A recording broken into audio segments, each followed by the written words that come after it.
It's too early to relax in Europe when the Russian war machine hasn't stalled and dictators are near Europe. Do not weaken. They all look at Europe. They look at us as prey.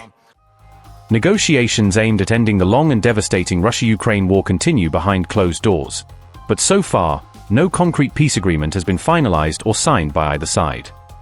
At the heart of the diplomatic impasse lies President Vladimir Putin's unwavering red line, Russia's control over the Donbass region, which remains one of the central stumbling blocks in ongoing peace discussions.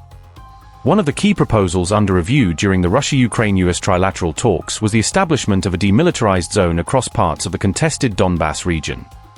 Diplomats also reportedly explored the possibility of deploying international peacekeeping forces to monitor and secure Kiev-controlled territories within the wider Donetsk area. According to reports from RT, which cited sources published by the New York Times, several inside details from the two-day negotiation sessions have now come to light. Despite these developments, Ukrainian officials have firmly reiterated their stance that Kiev will not make any territorial concessions to Moscow under any circumstances. Reports also suggest that the three-way meeting, held in Abu Dhabi, did produce what negotiators described as some tangible progress, though major sticking points remain unresolved. President Volodymyr Zelensky welcomed what he called a positive recognition from all sides of the need for U.S. monitoring and oversight in any future peace arrangement. U.S. Special Envoy Steve Witkoff posted on social media platform X that the talks had been very constructive, signaling cautious optimism over the direction of the dialogue. Witkoff also revealed that the participating delegations agreed to continue the trilateral negotiation process, with the next round of meetings expected to take place once again in the UAE. On January 24, Axios quoted a diplomatic source suggesting that a face-to-face meeting between Putin and Zelensky might be imminent, potentially signaling a critical breakthrough moment. The two leaders last met in person in December 2019 at a summit in Paris, an encounter widely seen as one of the few direct attempts to seek peace in the early stages of the conflict. It is important to note that in 2022, President Zelensky formally banned any direct negotiations with Putin through a presidential decree, a measure that, according to reports, technically remains in effect even now. The European Union exists, and it is stronger each year. The United States, Canada, Japan are with us, and our appeal for this unity to be 100% effective, not halfway, not just for a few months of the year, not until the next elections in this or that European country, but 100% effectively.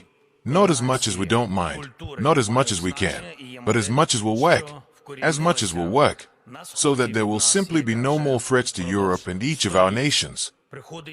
European politicians must appreciate the fact that they represent free and independent states, that they don't have to be leaders of uprisings against empires or occupiers right now.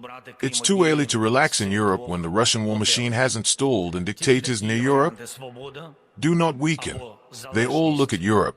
They look at us as prey.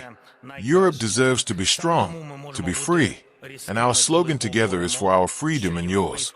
We'll definitely work.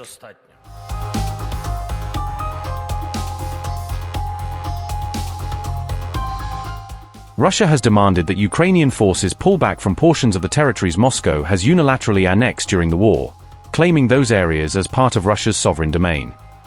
These disputed and forcibly annexed regions include Donetsk, Luhansk, Kherson, and Zaporizhia, lands that have suffered extensive destruction since the start of Moscow's invasion. The Donbass area, which encompasses both Donetsk and Luhansk, holds immense economic value for both nations due to its heavy industry and deep resource reserves. Once considered the industrial heartland of Ukraine, the Donbass region contains one of Europe's largest coalfields as well as the country's most significant iron and steel manufacturing hubs.